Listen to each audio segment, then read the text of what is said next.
En aquel mismo momento llegaron algunos que le contaron lo de los Galileos, cuya sangre había mezclado Pilato con la de sus sacrificios. Les respondió Jesús: ¿Pensáis que esos Galileos eran más pecadores que todos los demás Galileos, porque han padecido estas cosas? No, os lo aseguro. Y si no os convertís, todos pereceréis del mismo modo. O aquellos 18, sobre los que se desplomó la torre de Siloé matándolos, ¿pensáis que eran más culpables que los demás hombres que habitaban en Jerusalén? No, os lo aseguro. Y si no os convertís, todos pereceréis del mismo modo. Les dijo esta parábola. Un hombre tenía plantada una higuera en su viña, y fue a buscar fruto en ella y no lo encontró. Dijo entonces al viñador: Ya hace 3 años que vengo a buscar fruto en esta higuera, y no lo encuentro. Córtala. ¿Para qué va a cansar la tierra? Pero él le respondió: Señor, déjala por este año todavía, y mientras tanto cavaré a su alrededor y echaré abono, por si da fruto en adelante, y si no da, la cortas. Aquí hay como 2 historias enlazadas, una que explica a la otra. Primero veamos cómo Pilato, procurador de la Palestina en ese momento, más específicamente en Jerusalén, pues era un hombre que tomaba correcciones drásticas al estilo romano. De Galilea habían llegado ya varios insurrectos, varios que estaban en contra de la ocupación romana extranjera de los judíos, y él, sin muchos aspavientos, simplemente mandaba matar a aquellos que pensaba que hacía falta.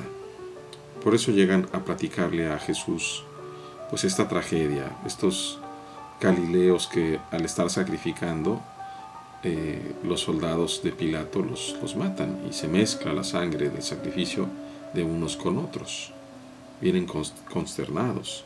Y Jesús les pregunta: ¿acaso creen que eran más pecadores que los otros? Y dice: no. Y si no se convierten van a perecer igual.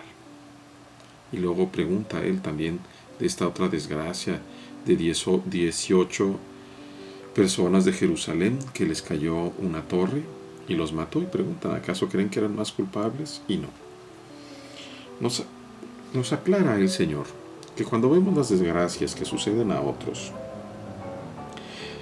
pudiéramos pensar que le sucede esto por aquello que es tan fácil decir: Dios lo castigó. Y sin embargo el Señor nos dice: no es así. Para empezar, había que decir que Dios no castiga en este sentido. El que se castiga a sí mismo es el que se separa de Dios, el que comete el pecado.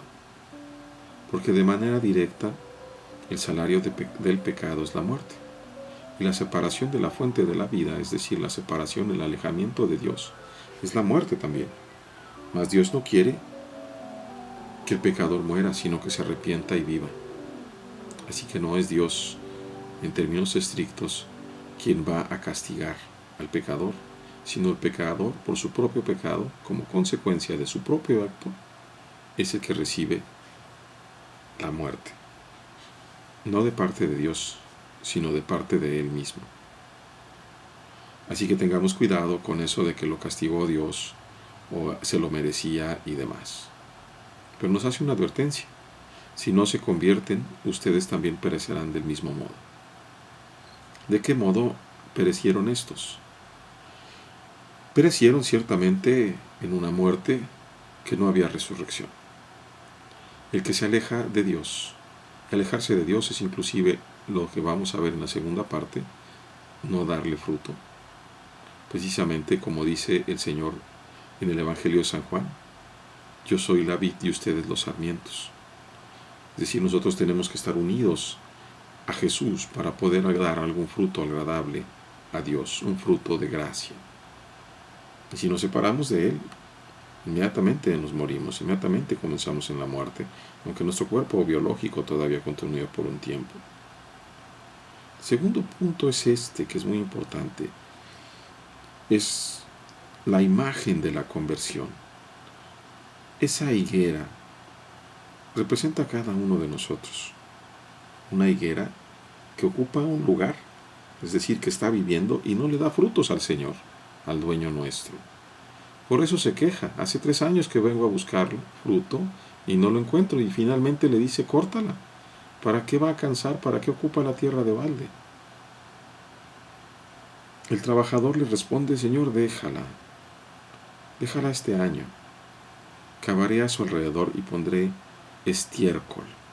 No vayamos a pensar en un abono químico de los nuevos. Estamos hablando de hace 2000 años. Voy a hacer un hoyo alrededor y le voy a poner estiércol. Por si da fruto, para que ya no la cortes. Pero si no da fruto, la cortas.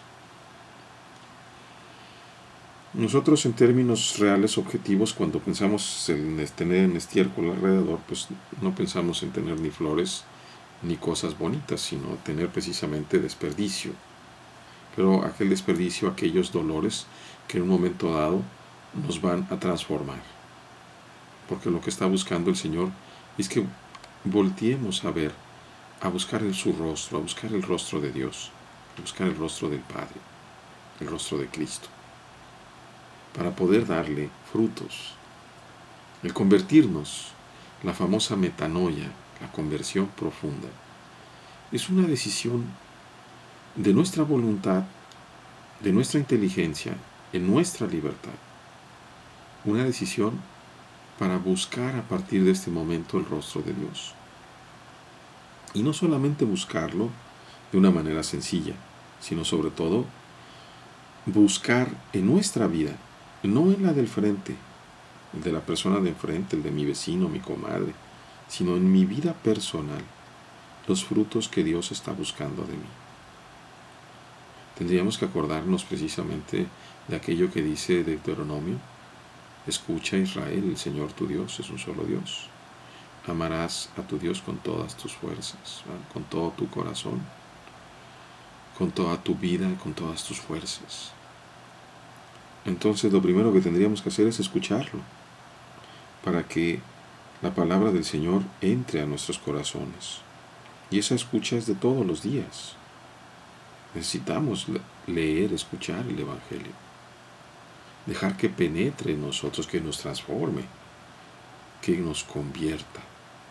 Para que una vez que nos demos cuenta y comencemos a experimentar el inmenso amor del Señor, lo vivimos diario, pero necesitamos vivirlo en conciencia. Entonces vamos a estar dispuestos a comenzar a ofrecerle nuestra vida.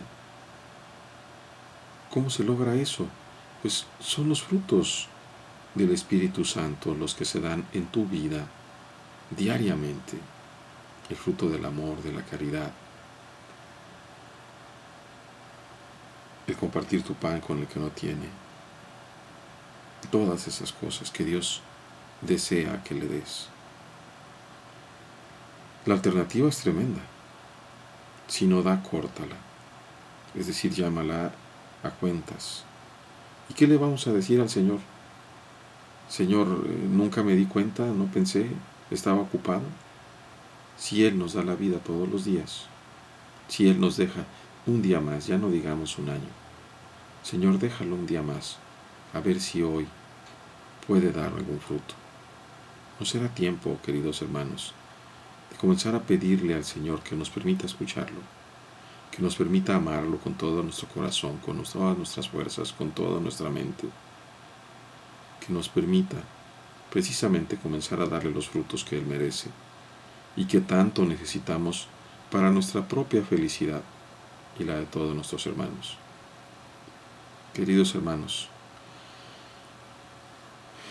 no esperemos hasta que a estar en esa situación del abono, en la tribulación. Si estamos en la tribulación, pues busquemos a Dios, bendito sea siempre. Pero si no estamos en tribulación todavía, busquemos a Dios desde ahora.